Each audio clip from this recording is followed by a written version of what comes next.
ky është një qëndrim i prerë kundër dhënies së autorizimit për arrest të një deputete dhe është po aq parimor dhe i domosdoshëm sot sa që është edhe një qëndrim paralel i prerë në mbështetje plot drejtësisë për të hetuar, gjykuar, vendosur e pa trysnuar nga pushteti ekzekutiv apo shumica parlamentare. Mosdhënia e lejes për arrest nuk është trysni, është thjesht kryerja e detyrës tonë. Vinit na kërkoni këtë, nuk keni kushtet për të pasur pranimin tonë. E arsyetuar ligjërisht, bëri mirë apo bëri keq kryeministri që refuzoi publikisht dhënien e autorizimit të arrestimit të Ballukut. Pra arrestimin e Ballukut më saktë. Së pari duhet të nënvizojmë diçka shumë të rëndësishme që të kuptoj qytetarët shqiptar se si do të mbaj qëndrimin edhe unë, po edhe të flasim me fakte konkrete se si zoti Rama ka mbajtur qëndrim për drejtësinë e tij. Sepse në rast se themi për drejtësinë e pavarur, pa anshme dhe i tretë që gjykon mbi provat, nuk kemi në këtë parim, jemi në parimin ku vetë zoti Rama ka thënë vazhdimisht që unë përgëzoj SPAK-un, ne nuk do të marrim në shqyrtim duke provat apo kërkesat e SPAK-ut, ne nuk do të bëjmë avokatit e askujt, ne nuk do të bëjmë punën siç është bërë në kohën e atërshme kur drejtësia e plepave të një ndërhynte në punët e asaj që ne themi në punët e gjyqësorit, politika u përfshinte her pas here. Prandaj ajo çfarë zoti Rama tregoi te komisioni i tij parlamentar, pra ose më mirë te grupi i tij parlamentar, dyshoj për sa i përket vendimarrjes, sepse vendimarrja ishte e zotit Rama, jo të grupit parlamentar, ai thjesht mbajti një fjalim. Por nga ana tjetër duhet keni parasysh që zoti Rama sot nuk është në koherencë me atë çfarë thoshte në 2022-2025. Se mos harroni ju edhe faktin se zonja Balluku ka qenë në zëvendës kryeministër dhe ministri infrastrukture dhe autorizimi ka një pjesë procedurale të tej zgjatur në krahasim me zotit Ahmetaj, kur zoti Ahmetaj ju dha menjëherë autorizimin duke fol zoti Rama në një emision televiziv dhe zoti Dumani vajte aty dhe bëri vetëm një veprim procedurial. Pra ju duhet kuptoni vetëm këtë gjë, me drejtësinë e zotit Rama, ai duke mos qenë koherent në ato çfarë thoshte 2022-2025, sot ne kemi për herë të parë që qeverisja e tij, por edhe Partia Socialiste marrin përsipër të mbrojnë zonjën Balluku dhe të bëjnë avokatët e asaj që ne kemi thënë vazhdimisht që drejtësia duhet të jetë e pavarur e pa anshme, por ajo faktua që drejtësia në asnjë moment nuk ishte as e pavarur as e pa anshme, sepse pikërisht zoti Rama sot vjen edhe bën jo vetëm rolin e gjykatësit, por vjen edhe dhe jep edhe një vendimarrje që mos të japi autorizimin e kërkuar nga SPAK-u nga drejtësia e tij. Pra, heqim nga vëmendja drejtësia reale që duhet të jetë dhe shkojmë tek drejtësia e tij që ai nuk e lëshon jo vetëm zonjën Balluku, por nuk lëshon asnjë person që është rreth vetes, jo për siguri. Kërkesa për arrestim është një drejtësi reale? Jo, nuk është një drejtësi reale sepse pas ka të drejtë Rama drejtësia nuk është reale në kuptimin e zotit Rama. Edhe një herë, flasim për drejtësinë që zoti Rama ka besuar. Për këtë drejtësi flasim. Pra ne nuk mund ta shtrim. E besoj në rastin Tahiri, e besoj në rastin Ahmetaj, e besoj në rastin Beqe, e besoj në raste të tjera të njerëzve. Besoj vazhdimisht për zotin Meta, për zotin Berisha, për atë artën e Peshkut. Po ti marrim të gjithë për Dakon, të gjithë këta besoj tek ajo drejtësia e tij, drejtësia e Partisë Socialiste. Pse u trajtua besimi? Tek rasti e zonjës Balluku është sepse zoti Rama don të tregojë tek Partia Socialiste që shiko, këta mund t'i kem lëshuar për shkak të rrethanave të ndryshme, që të kujtojmë që jemi republikë prokurorësh, por tani erdhi momenti të kujtojmë që jemi republikë parlamentare. Çfarë deshi zoti Rama? Të hiqte opozitën, pra zoti Berishën dhe zotin Meta të psonte një goditje dhe nga ana tjetër donte të tregonte edhe këtë grupi i zotit Veliaj që unë nuk kisha çfarë të bëja se ti je kryetar bashkie, por përderisa më erdhi këtu mua situata e zonjës Balluku, unë do ta mbroj deri në fund sepse është pikërisht Partia Socialiste ajo e cila ka perceptim të ndryshme për drejtësinë. Pra, nga ajo realja, nga ajo e imagjinare të Partisë Socialiste. Ku është drejtësia reale që zoti Rama besonte? Një person i cili ka ndërtuar pa leje duhet futet në burg.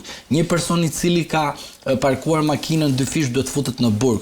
Një person i cili nuk ka paguar drita duhet futet në burg. Një person i cili nuk ka paguar ujin duhet futet në burg. Një person që s'ka paguar taksën duhet futet në burg. Pra, e kuptoni se si zoti Rama e ndryshoi totalisht qasjen e tij me drejtsinë e tij që i kishte të reale për të tjerët, për qytetarët e zakonshëm, përfshi dhe Partisë Socialiste, sepse unë mendoj se ata që s'kan paguar drita edhe ujin edhe gjithë këto janë pjesë e Partisë Socialiste, kanë votuar Partisë Socialiste, janë krenar me zotin Rama, por sot zoti Rama doli dhe tha, unë do të mbroj drejtsinë që unë kam perceptuar, ndërsa drejtësia për ju të tjerë është kodi i ri penal që mund të vi, që do të ndëshkojë çdo qytetar shqiptar me parti apo parti. Pra e kuptoni që zoti Rama nuk ka koherencë në qëndrueshmërinë e tij, dhe vetmja gjë që zoti Rama ka në mendjen e tij është drejtësia e tij, është manuali 1944, 1976 dhe vius, që të kuptoni se si zoti Rama e percepton drejtsinë. Dhe duke qenë në këto kushte për drejtsinë e zotit Rama, po zoti Rama tani e tutje, luan një lojë sepse ju erdhi qëllimisht nga zoti Prençi. Pse? E mori të pandehur zonjën Balluku, ndërkohë duhet ta kishte marrë detyrim paraqitje dhe ta kishte ndaluar. Pastaj zoti prokuror shpjegoj Spaku këtë në mbledhje. Jo, po ta shpjegoj. Shpjegimet e Spakut janë thjesht procedurale, të kuptojnë qytetarët që shiko kemi edhe një Z. Spaku e shpjegoi tek imuniteti dhe tha, nuk më intereson mua çfarë thot Spaku, sepse Spaku është organ kërkues dhe kërkon, dhe unë duhet të them nuk më intereson qëndrimi i Spaku, sepse Spaku nuk është drejtësia, është një organ procedurial, mbledh prova. Duhet keni parasysh diçka, ju e mbani mend shumë mirë, dhe para se të merra zotin Meta dhe para se të ndodhte kjo rasti me zotin Rama, duhet keni parasysh qëndrimi im për Spakun dhe mënyrën se si operon. Dhe si zoti Rama e ka mbështetur vazhdimisht Spakun, jemi në situatën që jemi sot, ku zoti Rama na ka dhënë lajmin e fundit që ne sot ta diskutojmë në studio. Pra do të thotë, mungesa e koherencës tani e tutje të zotit Rama është një betejë e brendshme në Partinë Socialiste dhe jo e brendshme në drejtsinë. Ndërsa sot që ne po diskutojmë, zoti Rama e ka marrë nga Partia Socialiste edhe e ka përcjell tek studiot edhe këtë drejtësia e gjerë, të drejtësia të cilën ai ka perceptuar gjithmonë mos mandat drejtsinë që zoti Rama, Partia Socialiste ka perceptuar tek publiku. Faleminderit Zhlima. Kemi edhe çështje të tjera që do të diskutojmë. Karanja, çfarë ka ndryshuar ndër vite? Nëse kujtojmë Ahmetaj, nëse kujtojmë Ilir Beqen, nëse kujtojmë Samir Tahirin e të tjerë eksponent të Partisë Socialiste, çfarë bëri kryeministrin, po themi, të ndryshonte këtë mendim? E arsyetuar ligjërisht kishte të drejtë kryeministri, thoshte që nuk japim autorizimin dhe janë në gjendje deputetët e Kuvendit të Shqipërisë apo vetë kryeministri të arsyetojnë ose të analizojnë atë se çfarë përmban kjo dosje në fakte dhe prova? Në rastin konkret, është Kuvendi i cili jep autorizim. Pra, fakti që ligjvënësi vetë në nivelin 289 kodit procedurës penale parashikon përsëritjen e kërkesës kur të rrëzohet një herë, tregon që Kuvendi është kompetent, pra organi ligjvënës është kompetencë ekskluzive e tij. Ka pasur interpretime gjykatës kushtetuese në lidhje me këtë nen, me rrëzimin ose më saktë kur vendosen masat e sigurimit është bërë një interpretim. Pra, domethënë do t'i hyj Kuvendi provave apo jo, apo do thot thjesht domethënë që ekziston një dyshim i arsyeshëm i bazuar në prova dhe pa hyj prova, kjo është gjë tjetër. Kuvendi, kjo është kompetencë ekskluzive e cila i përket Kuvendit. Në lidhje me masën e sigurimit për zonën Balluku. Mendimi im personal që ne kemi shprehur edhe herë tjetër, jemi kundra personalisht për Ballukun, për qytetarët shqiptarë dhe për këdo. Jemi që për masa arrestit në burg të aplikohet kur çdo masë tjetër sigurimi është e papërshtatshme. Mendoj që arresti në burg që është kërkuar për mua personalisht është mendimi, nuk jam dakord. Mund të jetë një masë tjetër e ndryshme, duke pasur parasysh një. Është grua e divorcuar, është vetëm ka arrest në shtëpi Karanja, por është arrest. Po pra, marrim rastin më të mirë të arrestit, por thjesht do ma lejoj, po është drejtësia e tyre zoti Karanja. Pse duhet të jemi drejtësia e tyre? Ky është standardi i drejtësia e tyre. Bëni këtë gabim. Pse ndodhi kjo gabim? Ideja është e tillë, ne flasim për mendime, un kam qenë gjithmonë koherent dhe unik për sa i sigurt që jeni koherent, po është drejtësia e tyre. Tani drejtësia e tyre mund të ketë luhatje amplitudash, një herë tensioni i lartë, një herë tensioni i ulët. ndaj kujt kërkohet masa arresti. Jo. Jo, në varësi ndaj qytetarit, jo, ka që pa Karanja përkthehet, siç e përkthej unë, ndaj kujt kërkohet masa arrestit. Tensioni ulët. S'pati tension për Tahirin, për Ahmetajn, për Beqan. Te Balluku tensioni lart 220 volt. 220 ose edhe më shumë se nuk e di sa shkon, po 220. Ose tensioni mesëm që është me 3 fibra me 6 kV. Problemi është që mos shkoni të punën të ushqerjen ai. Jo, se bën mas të fortë 6 kV. Tash kam idenë mund të jemi edhe ndoshta tek tensioni akoma më i lartë, tek ato shtyllat e tensionit lart që njëra prej tyre ushqem tek rruga që po bëhet tek rruga e Elbasanit. Tani, shifet një përjashtim. Pa si u mbajt ky qendrim këtu dhe këtu është. Atëherë kjo duhet analizuar. Këtu jemi. Tani, ne si avokat, edhe nga pana avokat, po edhe qëndrimi personal, temi shqyqy që është bërë pozitive.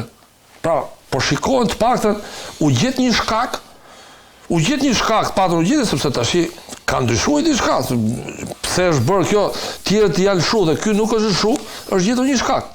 Por ne, duke parë në funksion të qytetarëve, themi që shqyqyr që po ndryshon praktika për qytetarët. Do ta kemi ke çështja e kërkesas për masë të sigurimit dhe është çështja Sadushi, domethënë kryetari Sokol Sadushi, kryetari i gjykatës së lartë, që ka bërë një kërkesë për të analizuar se si do duhet të vendoset masa e sigurimit arrest në burg apo masas e arrest shtëpi dhe tyrim paraqitje. Po do ta diskutojmë më gjëra aty. Jo, se kjo ka lidhje këtu se lidhet edhe me raportin, sepse u diskutuar në mbledhje që Këshilli i Evropës ka thënë që jemi pra te raporti, një pjesë diskutohet edhe për masat e sigurimit. Këshilli i Evropës ka thënë që jemi shumë brapa, kemi aplikim të gabuar të masave të sigurimit, arrest në burg, zgjatje paraburgimit e të tjerë. Dhe u gjet ky moment që u shtun edhe këto tjera.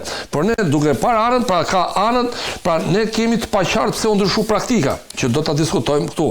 Por nga ana tjetër, ndryshimi i praktikës është edhe për të mirën e qytetarëve, pra ka anën pozitive. Unë shoh anën pozitive, që qytetarët patën të mos rrinë më burgjeve, ose më saktë u bë për këtë të bëhet dhe për të tjetër, se mund të ndodhë bëhet për një person dhe qytetarët vazhdojnë burgjeve prapë. Unë mendoj që këtë spaku e ka parasysh Karanja, sepse do ta diskutojmë edhe çështën e raportit vjetor të 2025 të spakut, që thotë kemi ulur, thotë me 50% masën e sigurisë arrest në burg. Dhe referuar kësaj se çfarë ka ndodhur vjet, unë po marr që shikoj se spaku është koshient për masat e sigurisë. Është koshient që nuk duhen aplikuar masat e arrestit me burg në mënyrë masive, është koshient përsëris, por në rastin Balluku këmbgul spaku. Tani, lidhje me spakun. Këtu e kam unë. Unë me spakun them në gjitha rastet, aplikimi i masave sigurimit arrest në burg nuk është se i bën spaku, ose edhe në rrethet gjyqësore. Kemi një praktik të formuar në vite. Pra kemi një praktik të formuar në vite që për këto vepra duhet të jesh arrest në burg. Pra është një praktik. Pra nuk është problem që spaku përbën për zonën Balluku ose për zotin Ahmet ose një zyrtar tjetër lart, po bë përjashtim. Ka qenë një praktikë dhe ato po zbatojnë praktikën. Madje po ndryshojnë praktikën të jenë gjendje të lirë, pse e bëre? Pse ndryshove, siç po diskutohet tani. Pra, detyra e ligjvënësit, sepse këtu ligjvënësi pavarësisht se flitet për imunitetin, është ligjvënësi që thotë nuk ta japim. Atë e ligjvënësi që bën ligjin territorin e Republikës së Shqipërisë duhet të shohë dhe kushtet e kriteret e veçanta për saktimin e masës arrestit në burg. Pra duhet të ndërhyjë vetë ligjvënësi. Duhet të shohë që populli shqiptar sot, popullsia është paksuar dhe numri i burgosurve dhe të paraburgosurve është shtuar. Pra ka diçka që nuk shkon. Dhe ligjvënësi, parlamenti ka fajin e tij për sa i përket mbushjes së burgjeve me shqiptar. Pra burgjet janë mbush me shqiptarë. Shqiptarët sot po dërgjën burgjeve për veprat të cilat mund të ndiqeshin edhe në gjendje të tjera. Ka që se do ta diskutojmë, po më duket ndonjëherë shumë hipokrite gjë nga ana e politikës që kur ju djeg atyre vet, kujtohem për dhimbjen që ka përjetuar ndër vite çdo familje shqiptare me antar të familjes, të cilët janë detyruar të përballen me drejtësi me masën e arrestit. Po shqyqyr që i nodhi këtyne, shqyqyr zotish Dhima që i nodhi këtyne, që e kanë bërë vetë reformën drejtësi, e kanë votuar ato, e din vetë kush e kanë votuar. Çfarë kanë votuar vetë tani ta mbarë. Tani po i bi gjylja kokës vetë. Bravo. Pra ato gjylja kanë tek muvarët e barit. Ku është qytetari shqiptar, viktim e çdo lloj ndërmimi dhe çdo lloj përfitimi të padrejtë që ka ndodhur gjithmonë. Regjia, të lutem, më kalo pak me sinkronin e dytë të Ramës, e dëgjojmë dhe rikthehem për diskutim që të marrim pak spunto nga ato, pra pak indice nga ato se çfarë ka thënë kryeministri, diskutojmë.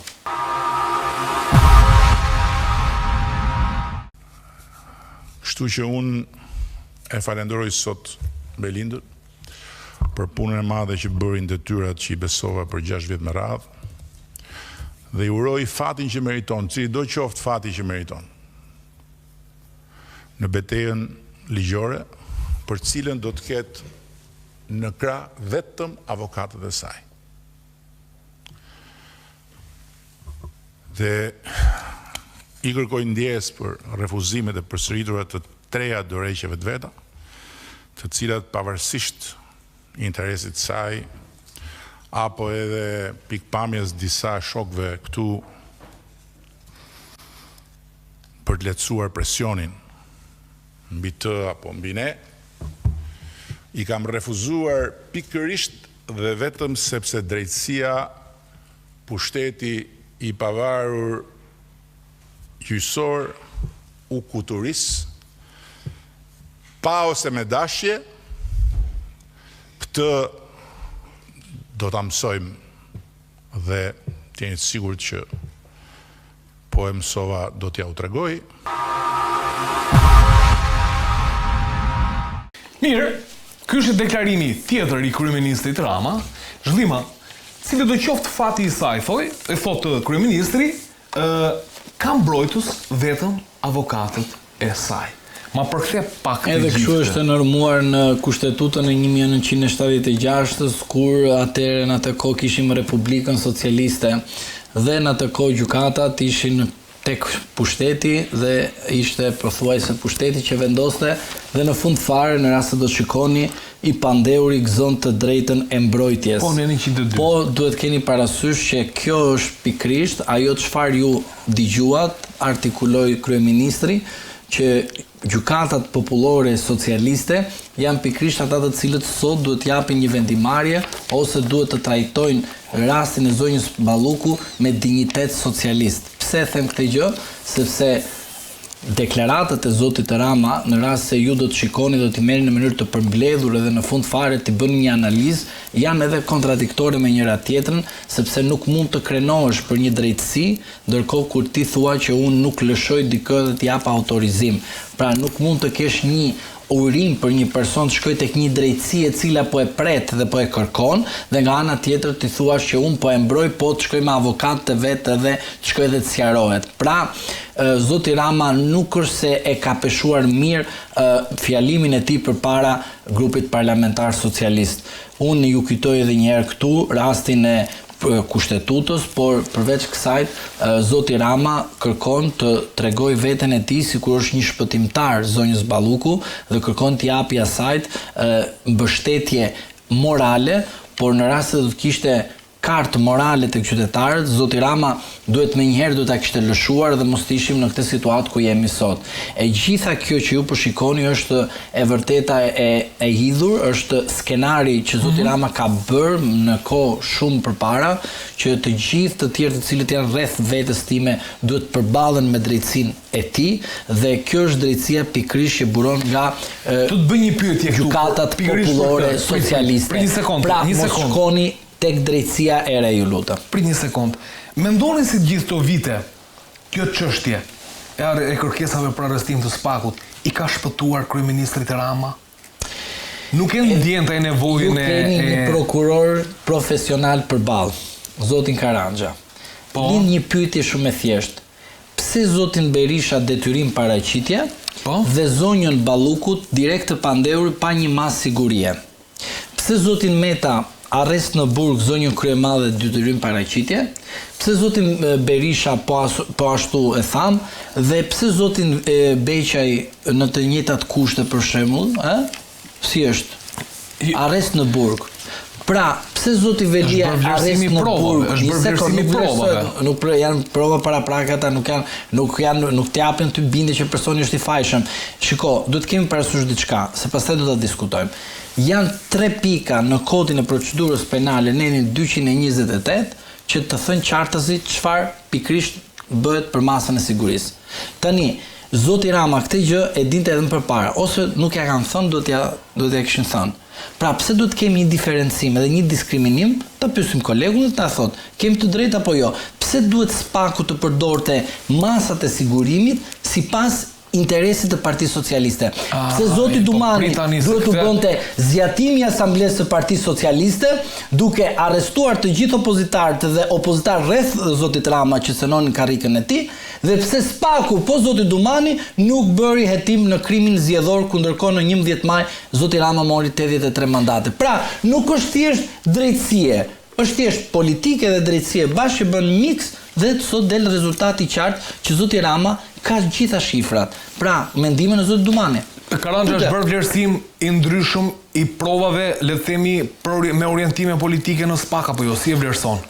Apo sepse të gjitha kërkesat, më fal Karanja, të gjitha kërkesat për arrestim të SPAK-ut janë ose për detyrim paraqitje, por çdo masë tjetër janë miratuar nga gjykata e posaçme, ha? Ajo që është afërmendësh nga gjykata e posaçme, shtoj, afërmendësh nga gjykata e posaçme, po mos e pyet për provat, pyet për masat e sigurisë. Jo, po mirë pra. Pse ka dallim midis njerëz tjetër kur veprat penale janë të rënda? Këtu kjo është pyetja. Sigurisë ka nga mbrapa. Jo, po okay, do ta marrim tani, do ta marrim zoti Berisha akuzohet për korrupsion dhe për pastrim produktesh. Mirë. Tani, pse ai duhet të ishte arrest në shtëpi, pastaj më vonë, kur gjykata kushtetuese ja rrezoi edhe detyrim paraqitje dhe po arrest në shtëpi, po ashtu pse të tjerë duhet të jenë detyrim paraqitje ku ndërkohë zoti Berisha ishte në masë. Ja hodhe topin Karanxhës e lëmë diskutimin.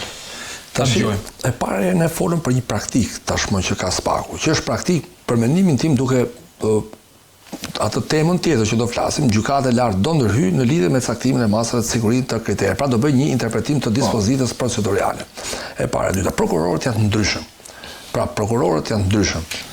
Tjetër prokuror është të çështje Belinda Balluku, tjetër prokuror. Tash unë për shkak po flas për praktikën time personale. Pra nuk është aplikuar arresti në burg me parashtim të veprave penale që janë vepra të afërta, kanë rrezikshmëri shoqërore të rëndë, por është shumë e rëndësishme koha e veprës penale. Pra një vepër që ka ndodhur para 4-5 vjetësh nuk ka rrezikshmëri të tillë te një vepër që është pra aplikimi. Zotit Berisha e themon tani. Rasti zotit Berisha. Jo, për një sekondë do kundërshtoj Karanxhën unë sepse do ta kundërshtoj për një gjë. Unë bëj kundërshtim për debat, bëj kundërshtim për diskutim. Karanxha është ish prokuror me background fantastik të hetimit, tash unë kur bëj kundërshtimin unë marr përsipër dhe koston. Vepra penale. Tani, po thuaj, nuk është e rëndësishme një vepër penale kryer para 4 vitesh. Kemi rastin veprën penale të korrupsionit nga një zyrtar. Përse nuk është e rëndësishme kjo flagrancë, zotëri? Po pse nuk është në kushtet e flagrancës? Një sekond, përse nuk është e rëndësishme kur kjo vepër është korrupsion, është dëmtuar xhepi i kryetarëve dhe e njëjta vepër mund të përsëritet, po themi nga njëti personi nëse nuk ndëshkohet në momentin që është kapur. Kjo jemi aktualisht është kryer para 4 vitesh. Po ku e din ti që është korrupsion ajo? Vini. Pse beson ti SPAK-un? Jo. Po tani jo të lutem tani. Po mund të thosh mua korrupsion aty sepse do të SPAK-un të bëj statistikën e radhës. Po jo tani të lutem tani. Pyetja juaj është e drejtë. Mendimi im është i tillë. Duhet parë vepra penale dhe rrezikshmëria e saj. Sepse dhe ligji ka parashikuar që sot nuk merren parasysh fare. Për shembull, avokati thotë janë vepra ka rrezikshmëri të ulët, janë pajtuar palë dhe gjykata s'ka e ka nda burgun, arresti në burg është nda mendje. Por shikohet rrezikshmëria e veprës penale. Te korrupsioni shifet shuma. Nëse është një shumë e vogël. Okej. Atëherë këtu kjo e ndan shapin nga sheqeri. Dëgjova për atë rastin e punonjësve të policisë. 4 vjet për 2000 euro u arrestuan. Pra mirë, 2000 pjesëtim për 4 i bin nga 500 euro për rob. Euro është me 95, domethënë që prap a ja vlen tash kjo? Ja, që këtu neve dalim që këta duhet ishte tu pa mas dhe me kusht. Nuk ka ida, ato goditen ai person që bëri akti korruptiv e mori. Çaj ma burr për 2000 euro? 4 burra. Qofse kemi shumë të mëdha, provohet që janë me shuma që duhet të shkojnë në burg dhe janë gjetur parat, pra edhe me prova. Pra duhet kemi prova. Jo të supozuara. Sepse mund ndodh, andi, ta dhe njerëzin në telefon. Sepse kështu po ecët me transkriptë të tallën. Jo, kemi marrë kaq lekë, ja ku e ke ato, jemi ta sot ai. Çfarë e ke? E hongër ty se ke fol. Pra ti po ta bëje këtë shaka live, ti thosh or sa lekë kemi bë, s'do shkosh në burg. Ke fol në telefon e hongër se u transkriptua aty. Prandaj, edhe telefonatat dhe gjithçka dhe provat, duhet jemi të qartë. Pra duhet kemi prova për një shumë korrupsionit madhe, po, ai meriton pavarësisht kohës, po për vepra penale, të cilët ka kalu kohë mund digjen në gjendje të tjera, madje disa raste. Veprat penale, vetë kallëzuesi ose viktima e veprës penale thot, unë këtë kallëzim e bëj që të marr pronën. Nuk du me fut njeri në burg, po të deklarohen të dokumentat falsifikuar, se të kthehet prona. Pra, kur vetë viktima thot, ore, du të marrë pronën, s'du me fut në burg, s'kam gjë personat të mora atë që më takon. Pra, rast pas rasti duhet shikohet. Po kur kemi zjarr masiv, që burg, ore, duhet ndalojmë. Shiko, këtë kryeministri, ne kemi zjarr masiv tu andi, burg pa afat, domethënë. Parimi prezumimit të pafajësisë. Ku e kishte zoti Rama gjatë gjithë këtyre viteve? Gjithë këtyre viteve ku? Qeverisja, kur nisi, po themi 2013-ën. Një sekond tani se po edhe diçka, nga 2013 u bë reforma e drejtësisë, është 10 fishu korrupsioni. Është investu 10 herë më shumë sistemin e drejtësisë, pra ne kemi investu pare, me shkatru sistemin e drejtësisë, me rrit dhe korrupsionin me katras. Zoti Bora nga ke qeverisja, po? Prapim Bora. Jo, s'ka gjë. Po që korrupsioni është e ka pranu vetë ato. Flasim për burgun. E ka pranu vetë që është ata e kanë statistikën e tyre. Një gjë që qëndron është mos koherenca e politikës. Jo, e zotit Rama, mos më thuaj mua politikës. E zotit Rama. E zotit Rama. Që përmblidhet në fjalimin e zotit Rama. Sepse realisht kur nisi qeverisja në 2013 edhe zoti Meta e firmosi reformën. Po edhe zoti Meta, pse? Bashkë me George Sorosin. Si dhe kamerën këtu. Edhe zoti Meta, edhe zoti Berisha, edhe zoti Rama. E kemi thënë këtë gjë. Por një sekond, zoti Rama thoshte drejtësia ime dhe porosia nga Asambleja e Partisë Socialiste që zbatoi zoti Dumani. Jemi dakord tani? Është porosia e tij. Të tre bashkë janë fajtorë të kësaj gjëje. Qeverisja nisi me burg për ata që vjedhin dritat, me një porosi mbrapa burg për ndërtimet paleje, burg për ata që vjedhin. Kjo është drejtësia reale. Kjo është kërkesa e qeverisë. Zotit Rama. E zotit Rama. Po, që nga qeveria 1, qeveria 2, qeveria 3 dhe qeveria 4. Dhe qeveria 4 ndryshojnë gjërat, ndryshojnë gjërat. U fut parkimi dysh. U fut parkimi dysh. Sepse ka mos koherencë. Mirë. Një sinkron tjetër të kryeministrit Rama e dëgjojmë se çfarë ka thënë për armiqt e SPAK-ut dhe rikthehemi për diskutim. Ideja se hajt më këta janë gjithë njësoj, edhe po s'pati prova për këtë që po themi kush e di sa të tjera kanë bërë që ne si dim, prandaj kur bie lapsi let bjerë, e pastaj generali, oficeri, ushtari, kush të dali, mjafton që tjetë i frontit armik. Për ata që merren me politik, fronti armik është partia tjetër. Për ata të tjerë që s'merren me politik, fronti armik është e gjithë politika. Pra, duke sigur, SPAK ka disa armiq përballë. Kështu të paktën thot kryeministri. Jo zoti Rama, domethënë. Pra, zoti Rama nuk është armiku i SPAK-ut. Po ndërkohë nuk e lëshon proceduralisht zotin Balluku nga grupi parlamentar. Sepse nesër kemi seancën. Një sekond. Nesër kemi seancën plenare ku do të votojnë të dy raportet. Mirë. Po, tani ish majorancë nuk e jep, mbaroj. Po, ka 83 mandat. Tani unë nuk e kuptoj frontin, Kush fronti? Kush është vetveti e tij më? Drejtësia e tij. Pra, unë jam fronti, bëhem pro. Unë jam kundër. Nuk është grupi fuqis brenda partisë. Edhe mund të jetë, pse jo mos jetë? Çfarë mendon? Kush janë ata? Po ato duke kush janë. Janë ata të cilët i morën në shkurt para një viti ja morën. Kush ka? Edhe iku. Kush ka? Tek partia. Zhlima, morri tek pyetja. Kolegët. Zhlima, morri tek pyetja. Kush është redaktori? Kush është redaktori zoti Zhlima? Mendoj se redaktori të çështja Aveliaj nuk doli ajo. Po pse mos është redaktori grupi fuqis? Po, fronti. Jam dakord. Jo, jam dakord me zotin Karança. Po jepni lajme ekskluzive sot, nuk e kemi dëgjuar këtë redaktori. Nuk them, unë as asgjë sa, ne thjesht po për një konstatim të vogël. Kush ka armik kë? Ka armiq spaku që i sulmon si armiq, më jeton si armiq zhlima, se këtë duhet kuptoj. Se këtë po thot kryeministri. Praktikisht këtë po thot kryeministri. Por ka armiq spaku që e sulmon. Më thon, tani kush është armiku? Hetimet e dhura. Kush është armiku? Mirë, kush është armiku këtu? Sepse unë duhet kuptoj tani kush e thot, për shembull thot ai person i cili ka përgëzuar, sepse tani ai person që i ka përgëzuar, ai person i cili thot që lavdrata nga mua sepse e bërëm Shqipërinë Europiane duke futur në burg Sali Berishën, Ilir Metën, të shumë persona të tjerë nga opozita. Mirë, tani, zoti Rama thot, unë tani po bëj një drejtësi. Cila është drejtësia dhe cili është armiku, sepse spaku sigurisht ka armiq ata të cilët janë në statistikën e spakut. Ore le të jetë votuar. Çdo bëj Rama 2000, do bëj ti parimisht voton diçka dhe më vonë ti e heq dorë nga ajo që ke votuar, ose ti në fund fare shtrembon apo ndryshon linjën e votimit të 2016-s, nuk kupton që dikush do të kapi drejtësinë. Dhe sigurisht që ju do të keni parasysh që drejtësinë e kap ai që ka pushtetin. Kush e ka pushtetin? Zoti Rama. Po zoti Rama ka kap spaku, më çfarë pyetje është kjo tani që bën tani? Të tentadës tani me mua apo jo? Si ka kapur tani zoti Rama e ka kapur spakun sepse pikrisht nga Asambleja e Partisë Socialiste, zoti Dumani ka zbatuar gjithë manualin që zoti Rama i ka dhënë. Është shumë e qartë dhe taksative kjo gjë. Pse?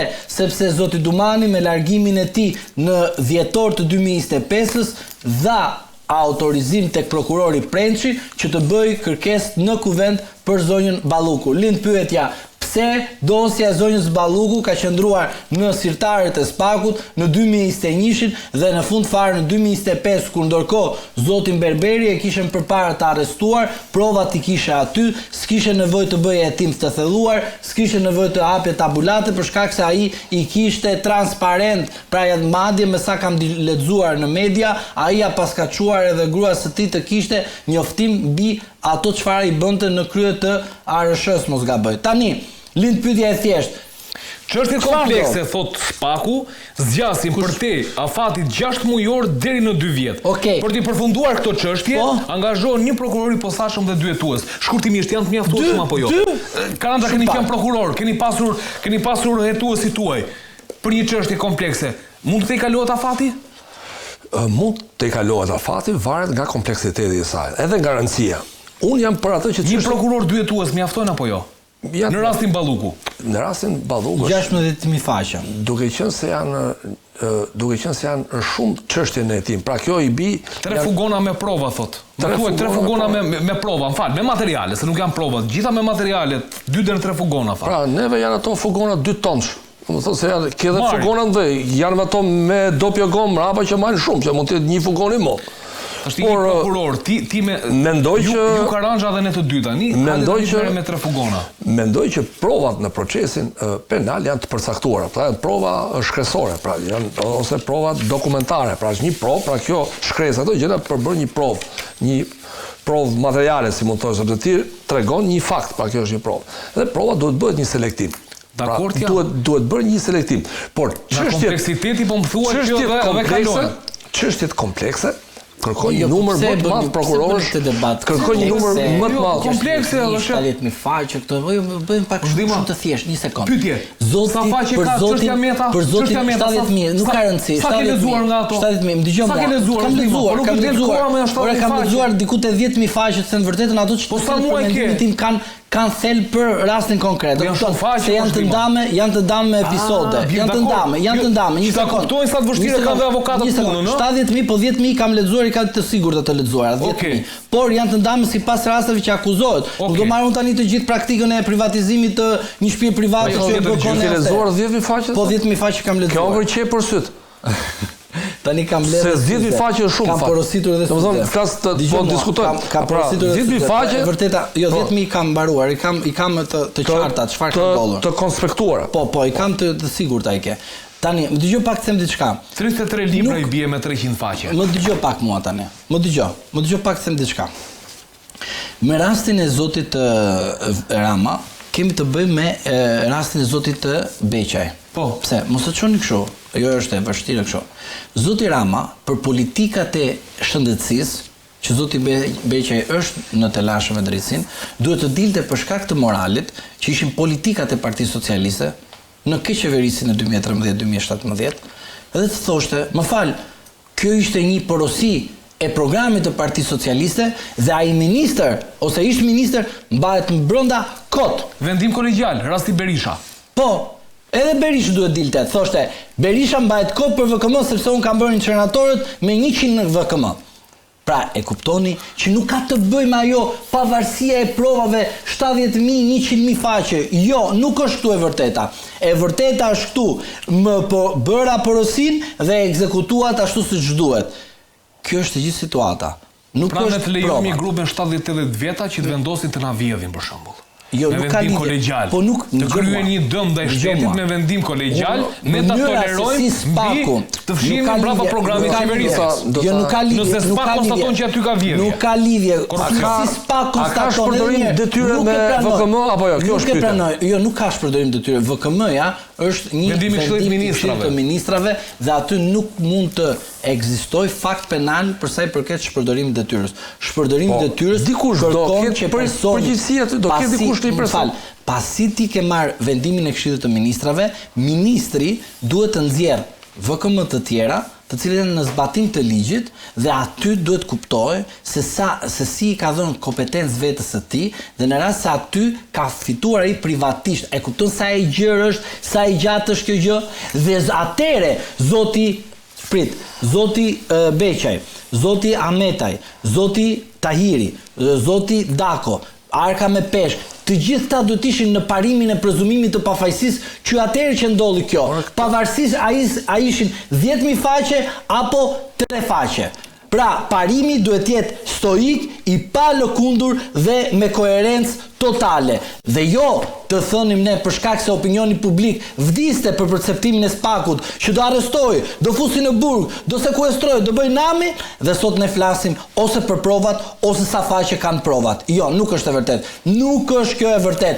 Loja që luan SPAK-u është një lojë e cila i vjen vetëm në nder dhe për interes të Zotit Rama. Se ka mundësi të flasi, e kemi thënë këtu, ne jemi 288, 289 dhe jemi pikrisht aty kur nesër do ta shikojmë a do të ekzistojë më tutje ky nen për sa i përket dhënies apo jo, se unë të them edhe një intrig tjetër. Që shkojmë nesër në seancë plenare, ngrehet një nga deputetët e grupeve parlamentare Partisë Demokratike ose Partisë LSI-s që është me grup parlamentar ose LPL-s mos gaboj, edhe thotë që unë dua për shembull të bëhet votimi i fshehur. Pse i fshehur? Se të shikoj a ka brenda Partisë Socialiste qendrim, po mund të lejohet nga rregulloria e parlamentit, po nuk e di nga rregulloria e Partisë Socialiste ndikuar të Zotit Peleshi, a lejohet apo nuk lejohet.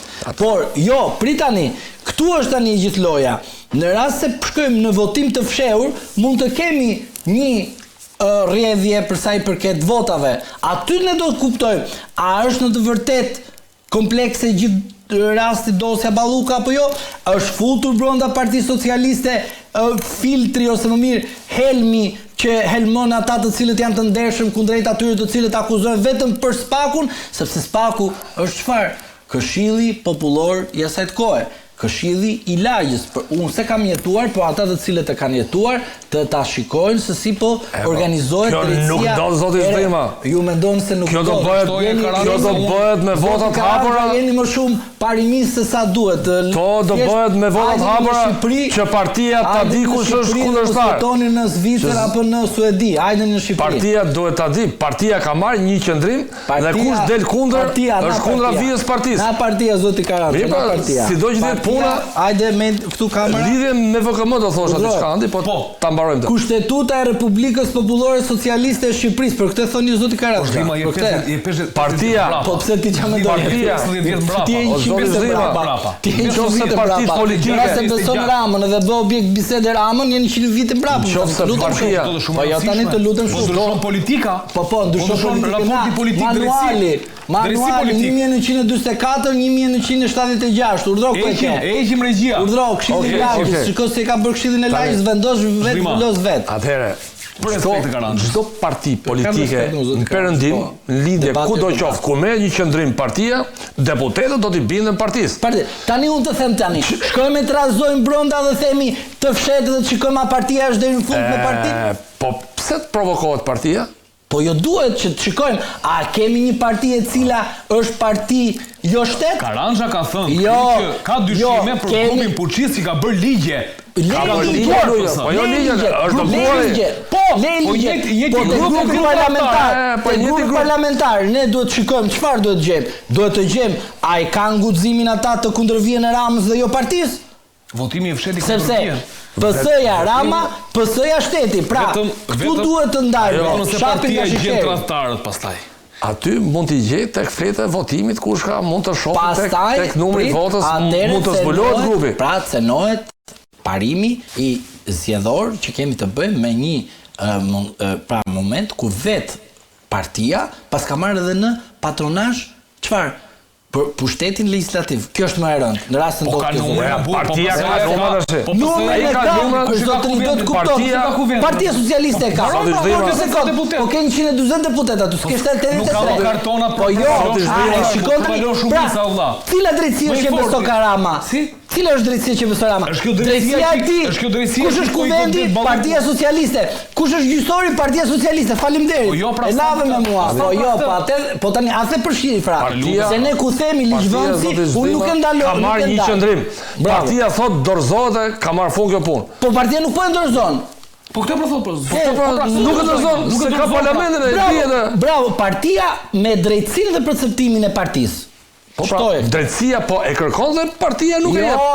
Jo, po shiko prapë. Po i hasim bashkë. Drejtësia e kërkon ballu.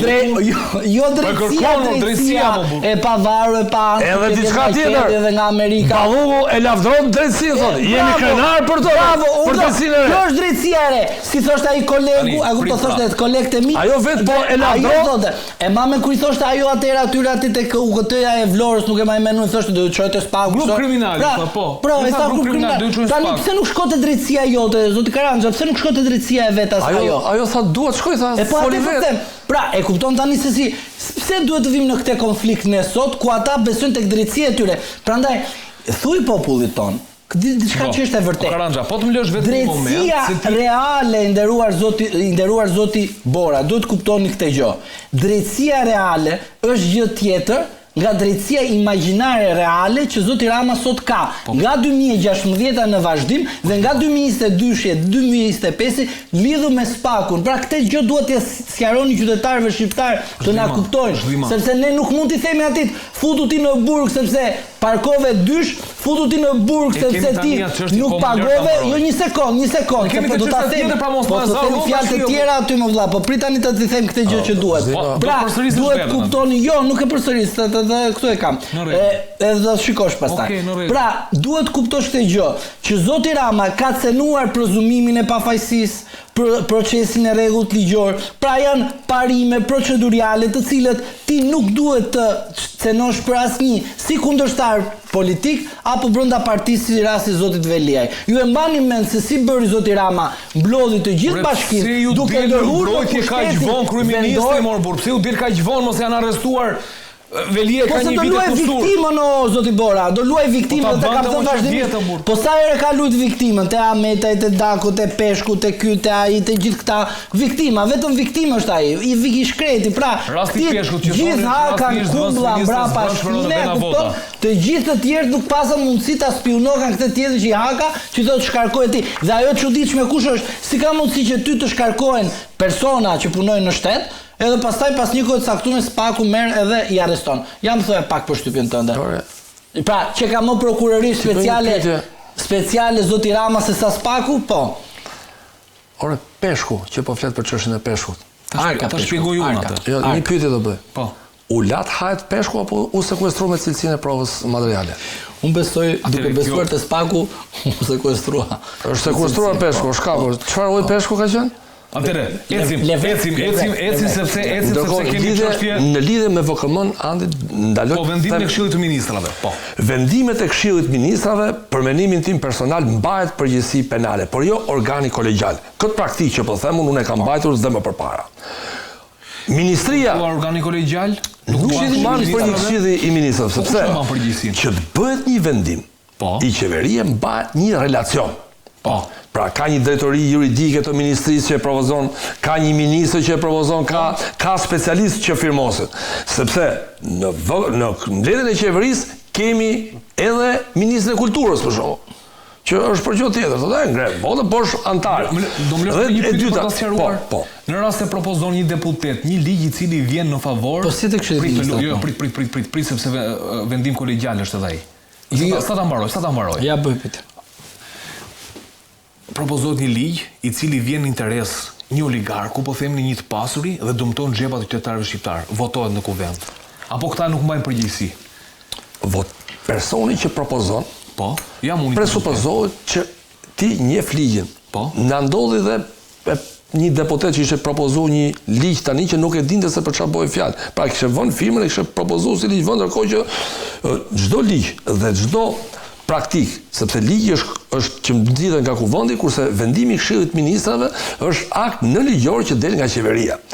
Personi që propozon ka rregulla. Pra bëhet propozimi për VKM, para se dali VKM-ja merret dhe vendime paralele, pra merret nga ministritë e tjera.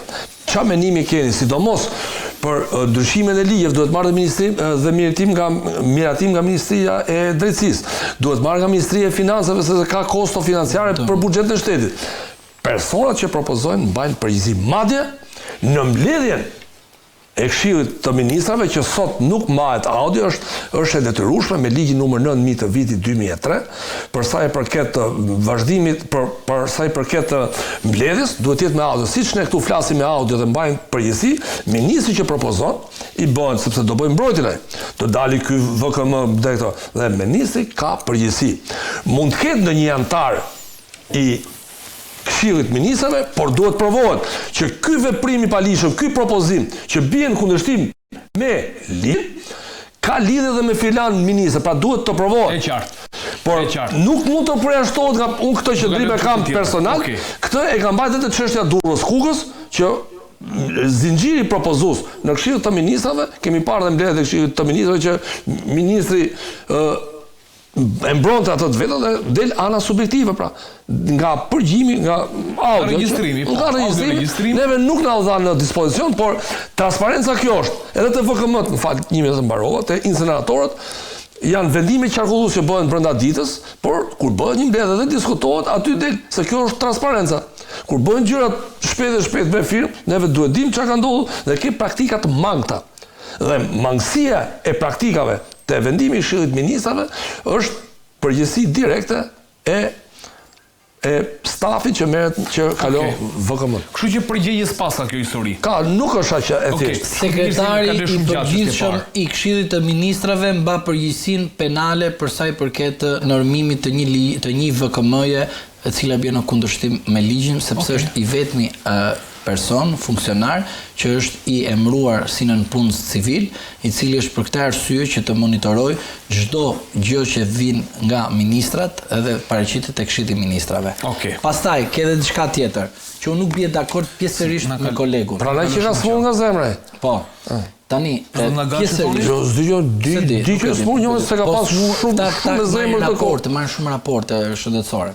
Shkojnë bëjnë ato bicikletën që shohin trafmet e zemrës kur është pedana lart. Po jo, thjesht duhet keni parasysh diçka. Duhet të ndajmë mënyrën se si një deputet propozon, sepse deputeti mbledh interesat e grupit interesit dhe i përcjell në parlament për të votuar. Deputeti po ashtu ka të drejtë në seancë plenare të paraqes amandament, po mos jetë në kundërshtim me buxhetin e shtetit. Dhe gjithashtu deputeti ka mundësi të votojë çfarë ligji e shikon të arsyeshëm për interesat e shoqërisë. Pra nuk mundet dhe nuk duhet të penalizojmë dhe të vendosim si fakt penal çdo VKM, çdo iniciativë ligjvënëse.